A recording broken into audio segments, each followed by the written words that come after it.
Mesdames, Messieurs, bonsoir, bienvenue dans votre journal. Tout de suite les titres de ce 6 juin. Le retour partiel à la retraite à 60 ans. Aujourd'hui, le premier dossier que Marisol Touraine, ministre des Affaires sociales et de la Santé, a présenté au Conseil des ministres ce matin. On y revient dans quelques secondes. À 4 jours du premier tour des législatives, la guerre des logos fait rage sur les affiches des candidats de la première circonscription d'Indre-et-Loire. Et puis un procès qui crée l'effervescence depuis hier au palais de justice de Tours. Et pour cause, l'un des plus célèbres avocats de France, Maître Dupond-Moretti, assurait la défense d'Azdine Moufakir. Bonsoir. Le retour partiel à la retraite à 60 ans. Aujourd'hui, Marisol Touraine, ministre des Affaires sociales et de la Santé, a présenté son tout premier dossier au Conseil des ministres. Dans ce décret, Marisol Touraine prend en compte les congés maternité et les chômeurs. Au total, 110 000 actifs sont concernés. Un décret qui entrera en vigueur dès le 1er novembre et une mesure de justice, selon la ministre, qui a un coût 3 milliards d'euros d'ici 2017. Anaïs Michaud. Éric Deforge va fêter ses 55 ans au mois de novembre. Il a débuté sa carrière à 17 ans et demi et comme il pratique une profession dite active, il aurait pu, avant la réforme, prendre sa retraite le jour même. Mais il devra finalement attendre un peu plus, à moins que le décret présenté par Marisol Touraine ne vienne changer la donne. Si ce n'est pas de revue, moi je partais à 55 ans et 9 mois comme la réforme des retraites vers Sarkozy, quoi. Mais avec des pénalités. Si j'ai peu de pénalités, je pense qu'au jour près, je partirai, je ne ferai pas un jour de rame. Donc, physiquement, on est fatigué aussi parce qu'on est toujours à l'air dehors, hiver, été, sous la neige, sous la pluie. Nous, personnel d'exploitation routier, ayant commencé avec l'appel de la pioche, non, c'est vraiment assez. On en a marre de cette vie-là, comme on dit. Arrivé à l'âge de la retraite, il faut la prendre. Comme lui, Christian Faucompré, bientôt 60 ans, attend beaucoup de ce décret, puisque la réforme a repoussé son départ à la retraite de 14 mois, alors qu'il possède déjà tous les trimestres nécessaires, ayant commencé à l'âge de 18 ans. J'estime que j'ai fait mon temps. Après, les techniques évoluent, les méthodes de travail. C'est très dur de s'adapter passé un certain âge, puisqu'on nous demande toujours une productivité de plus en plus accrue. Et puis, il faut que les jeunes puissent travailler quand même. Vaut mieux payer des retraités que des chômeurs. Ça me semble un peu plus logique. Le texte prévoit en effet d'étendre le dispositif carrière longue, réservé jusque-là à ceux qui avaient débuté leur carrière à 17 ans, aux personnes ayant commencé à 18 ou 19 ans. Autre nouveauté, la prise en compte dans la durée de cotisation de 2 trimestres de chômage et de 2 autres au titre de la maternité. Au total, en 2013, entre 110 000 et 120 000 personnes pourraient être concernées par ce décret. Et Michel Sapin, le ministre du Travail et de l'Emploi, était dans la région aujourd'hui. Il s'est exprimé sur le financement de la retraite, un projet à 3 milliards d'euros. On l'écoute. Au total, dans 5 ans, quand tous ceux qui pourront bénéficier de ce nouveau dispositif seront partis à la retraite, c'est aux alentours de 2,5 milliards. Mais nous avons prévu le financement, comme vous le savez, c'est quelques petits dixièmes de pourcentage en plus de cotisation. Si vous voulez que je vous donne un chiffre, au niveau du SMIC, cette solidarité qui va permettre à plus de 100 000 personnes de partir à la retraite parce qu'ils ont commencé très tôt, coûtera pas beaucoup plus que 1 euro par mois. Michel Sapin qui était accompagné de la ministre de l'Égalité des Territoires et du Logement, Cécile Duflot, pour soutenir à 4 jours du premier tour des législatives le candidat PS Jean-Patrick Gilles sur la première circonscription d'Indre-et-Loire et Christophe Rossignol, le candidat PS Europe Écologie Les Verts, parti radical de gauche sur la deuxième. Cécile Duflot gênée aujourd'hui par les propos qu'elle a tenus hier sur la dépénalisation du cannabis, des propos qui jettent le trouble au sein du gouvernement. Cet après-midi, Cécile Duflot évitait tant bien que mal la question. On l'écoute au micro de Florent Carrière. Pour que les choses soient très claires, l'essentiel de l'action du gouvernement aujourd'hui, elle est tournée vers 2 sujets, vers la justice sociale et la mesure qui a été adoptée sur les retraites est une mesure qui est extrêmement claire et qui était très attendue et dont nous sommes tous très heureux, et aussi vers celle du redressement, de l'action pour tous ceux et celles qui dans ce pays souffrent du chômage. C'est ça la priorité de ce qu'on fait, pas de répondre aux petites polémiques inutiles. Est-ce que vous les regrettez, ces propos tenus hier ? Quand je vous dis que je ne vais pas alimenter les petites polémiques inutiles, je ne vais pas le faire.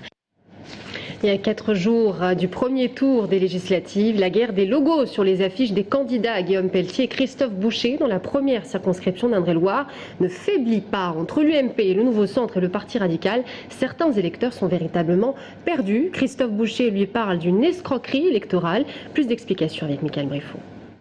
Des électeurs centristes très courtisés, pas moins de 4 candidats sur les 14 de la circonscription se réclament de ce courant. Et si 2 candidats portent ou ont porté l'étiquette Nouveau Centre durant la campagne, il y a de quoi ajouter à la confusion. Tout ça c'est un petit peu pareil, je ne vois pas trop de différence entre les différentes parties du centre et je trouve qu'on a mieux à faire que de s'occuper de ces divergences. Il y a des choses qui sont plus importantes. Ou alors qu'ils passent tous les deux en même temps, comme ça il n'y aura pas de problème, il n'y aura pas de jaloux. Le problème, c'est que Christophe Boucher estime avoir été légitimement investi en janvier par le Nouveau Centre. Ce même parti qui, 3 mois plus tard, a plutôt penché pour le candidat UMP, Guillaume Pelletier. Nouvel épisode la semaine dernière, les instances nationales du Nouveau Centre ont lancé une procédure en référé pour interdire à Christophe Boucher toute référence à leur parti. Mais le tribunal de grande instance de Tours s'est déclaré incompétent en la matière. Et pour sortir de ce casse-tête, le candidat radical demande à son adversaire UMP de fournir des preuves de son investiture. C'est déloyal et mensonger d'utiliser un logo quand on n'a pas eu le papier qui en atteste. J'ai posé cette question à la préfecture. Qui peut produire la lettre, le courrier qui dit « Le comité exécutif du Nouveau Centre vous a investi dans la première circonscription dans la Loire ». Personne. La réalité, elle est celle-ci. Personne aujourd'hui ne peut produire ce courrier. Donc moi, j'ai enlevé le logo de mes affiches, tout naturellement, et il aurait fallu que d'autres le fassent aussi, de façon à ce qu'il n'y ait pas de trouble à l'électeur. Mais pour Sophie Oconi, patronne du Nouveau Centre dans le département, il n'y a pas d'ambiguïté possible. Le Nouveau Centre n'a pas retenu la candidature de Christophe Boucher. En commission d'investiture, elle a retenu et elle a investi le Nouveau Centre, la commission d'investiture du Nouveau Centre a investi Guillaume Pelletier. C'est ainsi, ce sont des décisions nationales qui sont ce qu'elles sont. Aujourd'hui, le candidat de l'Union UMP Nouveau Centre sur la première circonscription de Tours, c'est Guillaume Pelletier. Si un des candidats estime que cette bataille de logo a eu une influence sur le vote des électeurs, il peut saisir le Conseil constitutionnel. Cette juridiction peut décider d'infliger une sanction allant de la simple amende jusqu'à l'invalidation de l'élection.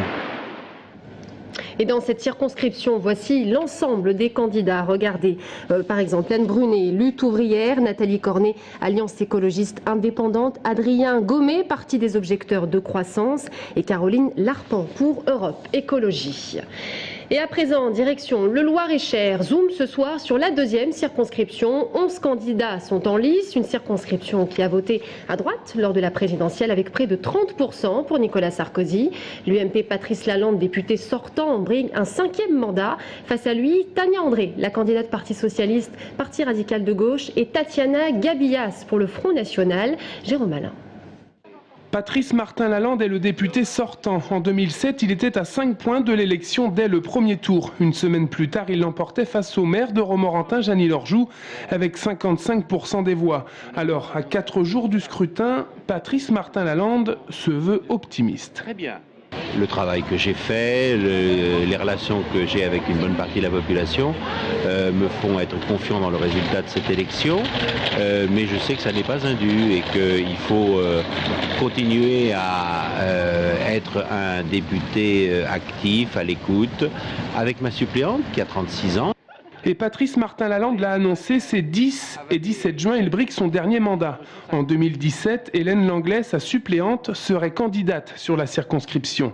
À gauche, Tania André, candidate PS, PRG et conseillère régionale sous Michel Sapin de 2004 à 2010, avoue qu'il sera compliqué de l'emporter mais se veut confiante. Romorantinaise depuis 98, à 40 ans, elle connaît bien le territoire, mais est bien consciente aussi des derniers résultats de la présidentielle sur la circonscription. Ce sera une bataille difficile puisque la circonscription est quand même très ancrée à droite. Nous l'avons vu encore au niveau des résultats des présidentielles où c'est la circonscription où François Hollande fait le moins bon résultat sur le Loir-et-Cher. Mais nous sommes sereins. L'issue du scrutin se situe peut-être dans le score du Front National dimanche prochain. Marine Le Pen a obtenu au premier tour des présidentielles un peu plus de 23%.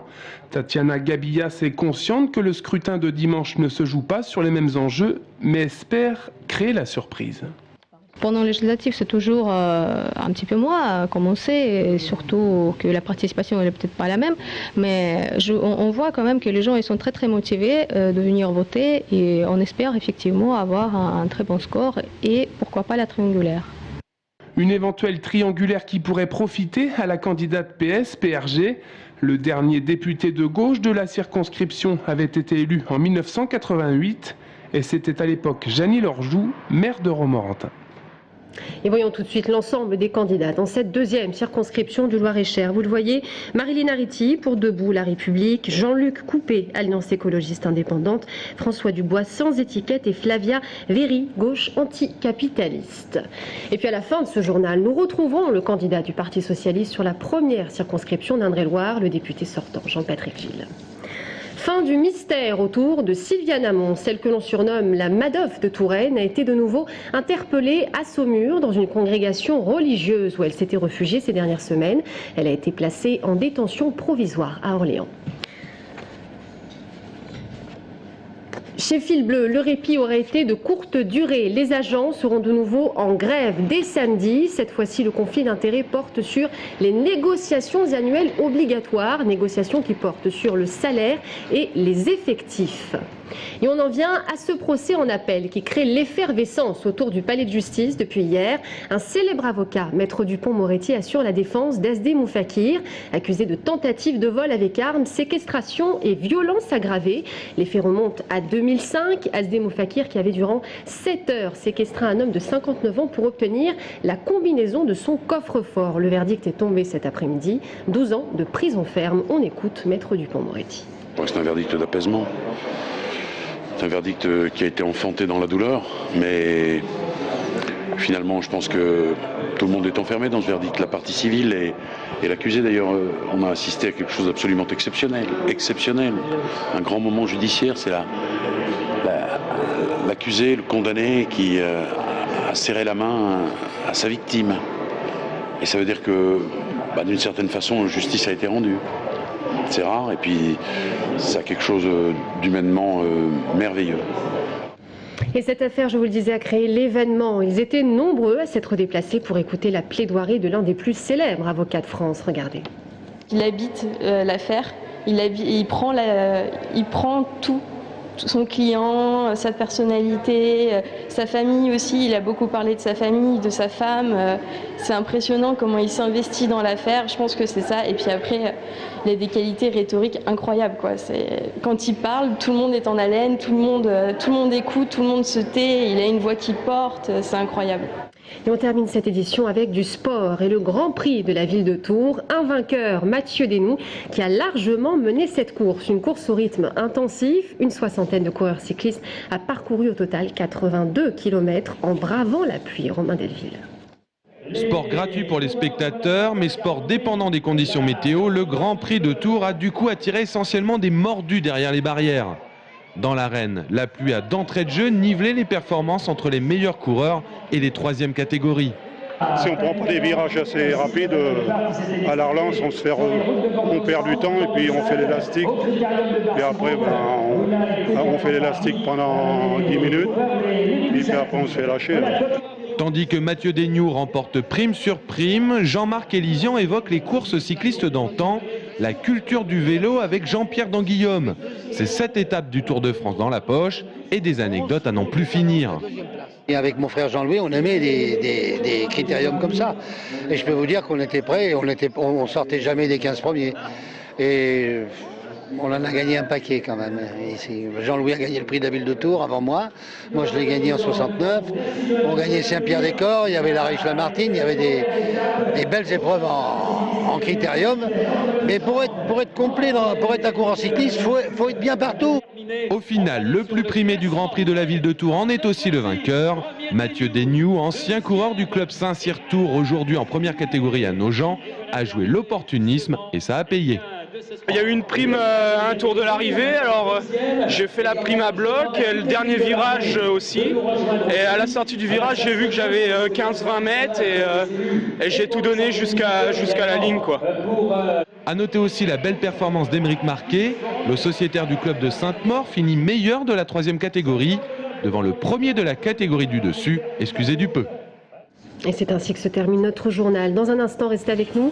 Jean-Patrick Gilles, candidat PS sur la première circonscription d'Indre-et-Loire, nous rejoint sur ce plateau. À tout de suite.